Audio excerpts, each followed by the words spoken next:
Abordons à présent la deuxième partie de notre sujet avec les 4 questions. Pour qui, pourquoi, combien et comment choisir. Tout d'abord, pour qui? Il est clair que votre orientation pour tel ou tel type de voilier dépendra de vos aspirations. Si vous êtes fan de sport, rien de tel qu'un bon sprint en kata ou en trimaran, ou la gîte accompagnée d'accélération auprès d'un monocoque bien réglé. Si vous recherchez la détente, la stabilité d'un catamaran saura vous séduire, ainsi que les larges espaces offerts.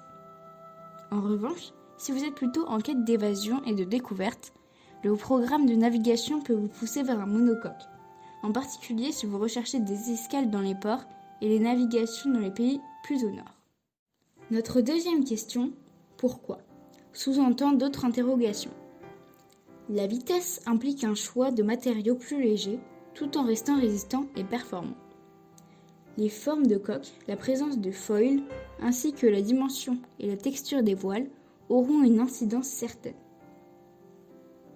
À l'inverse de la vitesse, le confort entraîne généralement un surpoids, surtout délétère en multicoque. Un ami, propriétaire d'un catamaran type sport, me suggérait d'oublier le lave-vaisselle. Enfin, il est habituel de considérer dans le cadre de grands voyages les monocoques, plus adaptés aux navigations vers le nord, vous serez mieux protégés et plus serein. Contrairement aux catamarans, plus convoités dans les mouillages exotiques. Ce qui nous amène nécessairement à la réflexion. Combien cela risque de coûter? Vaut-il mieux acheter un voilier neuf? Ou plutôt, se mettre en quête de la super occasion? Dans leur célèbre livre, une famille conseillait d'acheter un bateau d'occasion, de location, en disant qu'ils avaient non seulement été éprouvés, mais aussi qu'ils étaient maintenus au top par les loueurs, qui risquaient de perdre des clients sinon. Cet avis est, bien sûr, discutable. De même, faudra-t-il investir pour le moderniser, ou pourra-t-il être navigable de suite?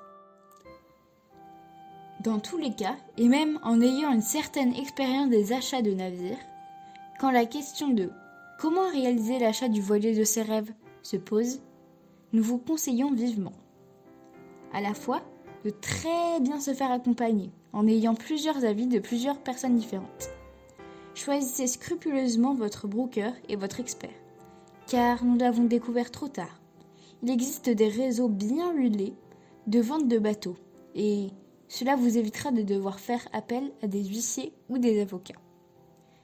Mais aussi, ne jamais signer sans, au préalable, avoir obtenu les garanties suffisantes, que tout sera honoré dans les délais, et à 100%.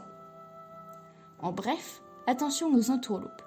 Elles semblent plus récurrentes dans le domaine des loisirs, où le client cherche à se détendre et à se faire plaisir.